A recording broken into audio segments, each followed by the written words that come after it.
प्यारे विद्यार्थियों, आप सभी को मेरा नमस्कार। मैं डॉक्टर नेमीचंद कुमावत, सहायक आचार्य हिंदी विषय, राजकीय महाविद्यालय की आपकी इस बीए पार्ट सेकेंड विषय हिंदी साहित्य के प्रथम प्रश्न पत्र की आज की इस ऑनलाइन कक्षा में मैं आप सभी का हार्दिक अभिनंदन और स्वागत करता हूं। प्यारे विद्यार्थियों, आपके पाठ इस हिंदी साहित्य के प्रथम प्रश्न पत्र में जो एक पाठ्यपुस्तक लगी हुई है जिसका नाम है रीतिकालीन काव्य। इस पाठ्यपुस्तक में 8 अध्याय हैं, यानी रीतिकाल के इतिहास से संबंधित या रीतिकाल के कवियों से संबंधित कविताओं का संकलन इस पाठ्यपुस्तक में है। हिंदी साहित्य के इतिहास का जो तीसरा कालखंड है रीतिकाल, जिसकी 3 काव्यधाराएं हैं, रीतिबद्ध, रीतिसिद्ध और रीतिमुक्त। इन तीनों काव्यधाराओं के प्रतिनिधि कवियों का संकलन आपकी इस पाठ्यपुस्तक में किया गया है। जैसे प्रथम कवि के रूप में हमने केशवदास जी के 18 पद्यों का अध्ययन किया, जो उनके द्वारा लिखे हुए प्रबंध काव्य रामचंद्रिका से अवतरित किए हुए थे। और केशवदास जी की संवाद योजना पर मैंने एक मॉडल आंसर तैयार करके आपको पढ़ाया। दूसरे कवि के रूप में हमने पढ़ा बिहारी जी को। बिहारी जी ने एकमात्र कृति लिखी थी बिहारी सतसई, जिसमें 719 दोहे हैं। उनमें से 45 दोहे आपके इस पाठ्यपुस्तक में थे, जिनका हमने पिछली ऑनलाइन कक्षाओं में विस्तार से अध्ययन किया है। और केशव बिहारी जी के ऊपर एक मॉडल आंसर भी मैंने आपको तैयार करके आपको पढ़ाया। भक्ति, नीति और श्रृंगार की त्रिवेणी जैसे बिहारी सतसई को कहा जाता है, या बिहारी की काव्यगत विशेषताएं भाव पक्ष और कला पक्ष पर केंद्रित ये प्रश्न था। एक मॉडल आंसर मैंने आपको पढ़ाया। तीसरे कवि के रूप में हमने पढ़ा है गणानंद कवि को, जिनके 20 दोहे यहाँ संकलित हैं आपकी पाठ्यपुस्तक में। उनका विस्तार से अध्ययन किया, उनकी विषय वस्तु पर हमने चर्चा की। और गणानंद के काव्य में जो रीतिमुक्त काव्य की जो विशेषताएं दृष्टिगत होती है, उनके ऊपर मैंने एक मॉडल आंसर तैयार करते हुए आपको पढ़ाया। और इन्हीं के नोट्स जो है PDF बना करके आपके व्हाट्सएप ग्रुप पे शेयर किए। साथ ही जो चौथा अध्याय है देवदत्त कवि, उनके 20 पदों का हमने अध्ययन पिछली ऑनलाइन कक्षाओं में किया। और हाल ही की जो 3-4 ऑनलाइन कक्षाएं हुई थी, जिससे हमने सेनापति कवि को आरंभ किया था, तो हम लगातार अभी 3-4 ऑनलाइन कक्षाओं से हम सेनापति कवि के इन कवि पदों को हम पढ़ते आ रहे हैं। आज हम पढ़ेंगे ऋतु वर्णन से संबंधित इन 2 पदों को।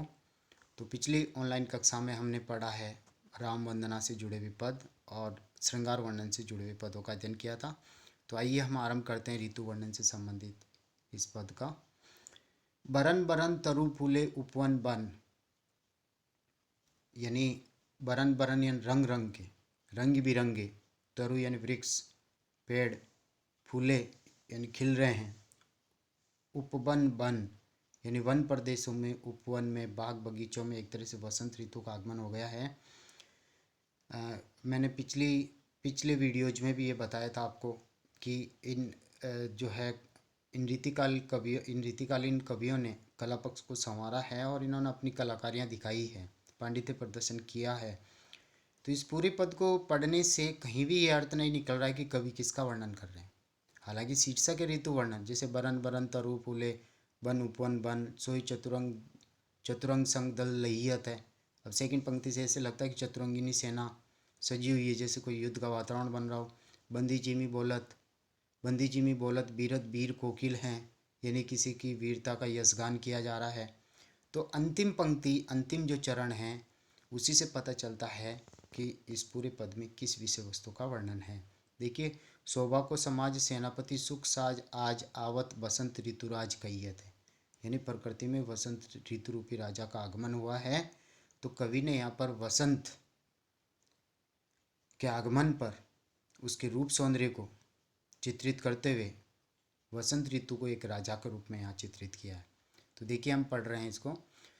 तो वसंत ऋतु का जब आगमन होता है प्रकृति में, तो रंग बिरंगे फूल जाने अनजाने सभी पेड़ पौधों पर खिल जाते हैं। वन प्रदेश में, बाग बगीचों में, सभी में रंग बिरंगे फूल खिल जाते हैं। प्रकृति का सौंदर्य निखर जाता है, प्रकृति की सुंदरता और अधिक बढ़ जाती है। सोई चतुरंग संग दल लहियत है, यानी रंग बिरंगी सेना को ही कवि ने यहाँ पर वसंत ऋतु रूपी इस राजा की चतुरंगिनी यानी हाथी सेना, गुड़ सेना, पैदल सेना, इस तरह से 4 अंगों वाली सेनाएं बताया है। सोई यानी वही, चतुरंग यानी 4 अंगों वाली, संग दल लय्यत है यानी वसंत ऋतु रूपी राजा के साथ में 4 अंगों की सेनाएं सुसज्जित होकर के फूलों के रूप में राजा के साथ आई है। बंदी जिमी बोलत, जिस तरह से राजा का यशोगान किया जाता है राजमहल के बाहर, चारण भाट लोग जो होते हैं यशोगान, वीरता की गाथाओं का गुणगान करते हैं। तो यहाँ प्रकृति में वसंत ऋतु रूपी राजा के आगमन से तोते, कोयल आदि बंदीजन यानी कुटुंबी, सगे संबंधी की भांति कोयल, मोर, पपैये बोल बोल कर के चारों ओर के वातावरण को अत्यधिक गुंजायमान कर देते हैं, अत्यधिक सरस बना देते हैं। तो ऐसा लगता है कि वसंत ऋतु रूपी राजा का ये यशोगान कर रहे हैं, गुणगान कर रहे हैं। गुंजत मधुप गान गुण गहियत हैं, और गुंजत मधुप यानी भ्रमर यानी भोरे भी उन्हीं का गुण ग्रहण करते हुए वो भी वसंत ऋतु रूपी राजा का गुणगान कर रहे हैं, गान गा रहे हैं। आवे आसपास पुहूपन की सुबास सोई, अर्थात आसपास ये खिले हुए रंग बिरंगे पुष्पों की सुगंध चारों ओर के वातावरण को सुवासित कर चुकी है, सुगंधित वातावरण बन चुका है। इस तरह से सुगंध आ रही है जैसे राजमहलों में इत्र छिटका हुआ हो और जहाँ राजा का निवास हो। तो यहाँ प्रकृति में भी वसंत ऋतु रूपी राजा का आगमन हुआ और रंग बिरंगे फूल ही उसकी सेना है, और कोयल, मोर, पपैये जो बोल रहे हैं ये इस वसंत ऋतु रूपी राजा के कुटुंबी हैं, सगे संबंधी हैं। भ्रमर आदि अन्य प्रजागण भी उन्हीं का गुण ग्रहण करते हुए राजा का यशोगान कर रहे हैं, और चारों ओर फूलों की सुगंध बिखरी हुई है। तो ऐसे लगता है कि राजा के राजमहल में इत्र छिटका हो और वहाँ से सुगंध चारों ओर के वातावरण में फैली हुई हो। तो सौंदे के सुगंध मांझे सने रहियत है, सौंदे की सुगंध यानी मानो इत्र की सुगंध जो है राजमहलों के भीतर छिटकी हुई है और वहाँ से चारों ओर वो फैल रही है। मांझियन मध्य में, सने रहियत है यानी महलों में जिस तरह से इत्र छिटकी हुई हो। शोभा को समाज यानी सुंदरता का खजाना, एक तरह से वसंत ऋतु एक तरह से सुंदरता का खजाना है, सौंदर्य का खजाना है। सेनापति सुख साज आज यानी सेनापति कवि कह रहे हैं कि सारे सुखों से सुसज्जित होकर के ये वसंत ऋतु रूपी राजा का आगमन इस प्रकृति में हुआ है। आज आवत वसंत ऋतुराज कहियत है, आज जिस राजा का आगमन हुआ है वो वसंत ऋतु रूपी राजा कहलाते हैं। यानी वसंत ऋतु का प्रकृति में आगमन एक राजा की भांति हुआ है। जिस तरह से राजा महलों से प्रजा के बीच में आते हैं, उसी तरह से इस प्रकृति में भी जो पतझड़ होने के बाद एक बार उजड़ चुकी थी, नई नई कोपलों और उसके उपरांत पुष्पों का खिलना, भौरों का गुंजार करना, कोयल, मोर, पपैयों का बोलना और रंग बिरंगे फूलों का खिल करके चारों ओर के वातावरण का सुवासित हो जाने से लग रहा है कि वसंत ऋतु रूपी राजा का आज प्रकृति में आगमन हुआ है। अगले पद की ओर हम आगे बढ़ रहे हैं। अगला पद शीत ऋतु से संबंधित हैं। इस पद में कवि ने शिशिर ऋतु का वर्णन किया है। पौष महीने में जिस तरह से सर्दी का प्रकोप लगातार बढ़ता जाता है और उससे बचने का सभी उपाय करते हैं, तो उसी का वर्णन यहाँ देखिए। क्योंकि सेनापति को ऋतु वर्णन में सर्वाधिक सफलताएं मिली हैं, तो उसी से संबंधित ये पद हैं। देखिए, शीत को प्रबल सेनापति कोपी चढ़्यो दल, यानी शीत को प्रबल अर्थात सर्दी का प्रकोप प्रबल रूप से बढ़ता जा रहा है। सेनापति कोपी यानी क्रोध करके, चढ़्यो दल अर्थात कहने का तात्पर्य अपने दल बल के साथ इस सर्दी की ऋतु ने चढ़ाई कर दी है इस प्रकृति पर, इस संसार पर, और इससे बचने का सभी उपाय करने लगे हैं। सर्दी ने क्रोध करके संसार पर अपनी चढ़ाई की। निबल अनल, और इसके प्रभाव से जो अग्नि है वो भी निर्बल हो गई है, यानी शिशिर ऋतु के समक्ष अग्नि भी एक तरह से हार मान चुकी हैं। अग्नि अपना कोई प्रभाव नहीं दिखा पाती। गयो सूर्य सियराई के, और एक तरह से सूर्य की किरणें भी इसके ऊपर प्रभावहीन हो रही है, यानी शीत ऋतु में सूर्य भी तेज नहीं चमक पाता। सर्दी के समक्ष उसकी गर्मी भी अपना प्रभाव नहीं डाल पाती, तो सूर्य का प्रकोप भी एक तरह से ठंडा पड़ गया है। तो निबल अनल अर्थात अग्नि भी निर्बल हो गई हैं इस अत्यधिक सर्दी के सामने। और सूर्य भी एक तरह से ठंडा हो गया है, वह भी दक्षिणायन हो गया। ऐसा लगता है कि सर्दी की ऋतु से डर करके वह भी दक्षिण दिशा की ओर चला गया है। हिम के समीर और हिम यानी बर्फीली हवाएं, समीर यानी हवा, बर्फीली हवाएं चलती है, बर्फीली हवाओं के झोंके चलते हैं, शीतलहर चलती है। तेई वर्ष से विषम तीर।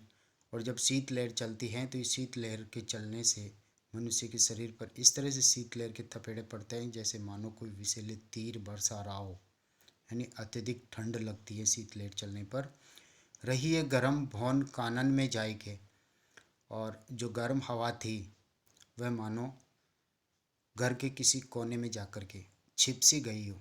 तो रही है गर्म भौन, भौन यानी भवन, कानन यानी जंगल, घर में जाई के यानी वह गर्म हवा भी मानो जो प्रकृति में पहले विद्यमान थी शरद ऋतु का आगमन से पहले, और वह भी अब किसी कोने में जाकर के छिप गई। यानी अब गर्म हवा का भी एक तरह से इस सर्दी की ऋतु में वो भी प्रभावहीन हो गई हैं। धूम नैन बहे लोग आगी पर गिरी रहे। और संसार की एक व्यावहारिकता है, जब सर्दी की ऋतु आती है तो हर कोई आग लगा करके उसमें तपना चाहता है, अपने शरीर को तप सेकना चाहता है। जगह जगह आग लगा लेते हैं लोग, गाँवों में फुटपाथों पर अंगीठी जला करके, अंगारे जला करके सर्दी की ऋतु से बचाव का उपाय करते हैं। आंखों से भले ही धुएं के कारण नेत्रों में आंसू टपक रहे हों, फिर भी लोग आग लगा लगा करके उस आग के ऊपर घिरे रहते हैं, यानी अग्नि से चिपके रहते हैं ताकि सर्दी की ऋतु से हमारा बचाव हो जाए। ये सो लगाए रहे नेकू नेकू सुलगाए से, यानी कहने का तात्पर्य अपने निकट ही अंगीठी वगैरह सुलगा करके, चूल्हा वगैरह सुलगा करके, लकड़ियों में आग लगा करके लोग उस आग के ऊपर घिरे रहते हैं, चिपके रहते हैं। कई सर्दी की ऋतु अपना प्रभाव, ये तेज ठंड अपने प्रभाव में, अपने लपेटे में हमें नहीं ले, इसलिए लोग आग पर घिरे रहते हैं, आग सुलगा करके आग को अपने हृदय से चिपकाए रखते हैं। भानो भीत जानी, भानो मानो सब लोग डरे हुए हों, सर्दी की ऋतु से डरे हो, तेज ठंड से डरे हुए हो, कड़ाके की ठंड पड़ती है, ठिठुराती हुई ठंड पड़ती है, तो सर्दी से सब डर जाते हैं। महाशीत ते पसारी पानी, महाशीत यानी भयंकर इस तेज ठंड ने पानी यानी हाथ, पसारी यानी फैलाकर, मानो इसने अपने हाथ फैला लिए हों और ये सभी को अपना ग्रास बनाना चाह रही हों। छतिया की छाएं राखो पाउक छिपाई के। और इस सर्दी से सभी लोग डर करके अपने हाथों को फैला फैला करके, जहाँ अंगीठी और आग लगाई हुई होती है वहाँ एक तरह से अपनी छाती की छाया में उस आग को छिपा करके रखना चाहते हैं। चाहे अंगीठी जलाई हुई हो, चूल्हा जलाया हुआ हो, या कहीं फुटपाथ सड़क आदि पर जहाँ हम आग जला करके आपस में बैठ जाते हैं और अपने हाथों को फैला करके सर्दी की ऋतु से जैसे इस आग को छिपाने की कोशिश कर रहे हैं। आग जैसे सर्दी से डर गई हो, आग अपना प्रभाव नहीं दिखा पाती ज़्यादा, तो छतिया की छाएं अर्थात अपनी छाती की छाँव राखो यानी रक्षा करते हैं, पाओ की यानी अग्नि की छिपाई के, यानी अग्नि को छिपा करके सर्दी की हम एक तरह से आग की हम रक्षा करते हैं। अग्नि को चारों ओर से हम हाथ फैला करके छिप पाने की कोशिश करते हैं ताकि ऐसा नहीं लगे कि कहीं आग भी सर्दी से डर रही हो, यानी आग जैसे सर्दी से डर रही हो, ताकि हम हाथ फैला लेते हैं ताकि सर्दी से आग की रक्षा हो सके। यहाँ स्वभाव यानी स्वाभाविक रूप से प्रकृति में जब सर्दी की ऋतु का आगमन होता है तो लोगों की जो कार्य व्यवहार हैं, सर्दी से बचाव के जो उपाय हैं वो सभी लोग करते हैं, और उन्हीं का चित्रण इसी ऋतु वाले इस पद में कवि ने किया है। यहाँ स्वभावोक्ति अलंकार है। तदगुण सर्दी की ऋतु का आगमन होने पर जैसा और लोग करते हैं वैसा ही उन्हीं गुणों को अपना करके दूसरे लोग भी करते हैं। उत्प्रेक्षा अलंकार भी है कि मानो बीत जानी, अर्थात मानो इस तेज सर्दी की तेज ठंड से मानो आग भी डर रही हो। और स्वभावोक्ति अलंकार हैं, लोग इसी तरह का व्यवहार सर्दी की ऋतु के आगमन पर करते हैं, बचाव का उपाय सोचते हैं। तो प्यारे विद्यार्थियों, आज हमने शरद ऋतु यानी ऋतु वर्णन से संबंधित इन दो पदों का अध्ययन किया। मैं एक बार पुनः आग्रह करता हूँ कि जो विद्यार्थी अभी तक व्हाट्सएप ग्रुप से नहीं जुड़े हैं वो अपने एंड्रॉयड फ़ोन के नंबर हमें सेंड करें ताकि हम उनको व्हाट्सएप ग्रुप में जोड़ सकें।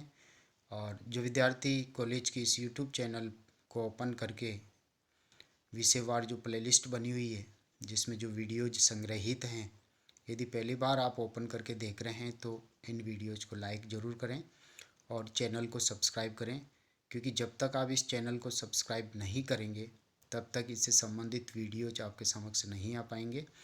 और सब्सक्राइब करने पर ही आपकी महाविद्यालय में ऑनलाइन उपस्थिति सुनिश्चित हो सकेगी। तो प्यारे विद्यार्थियों, आप वीडियोज को लाइक करें और इस चैनल को सब्सक्राइब करें।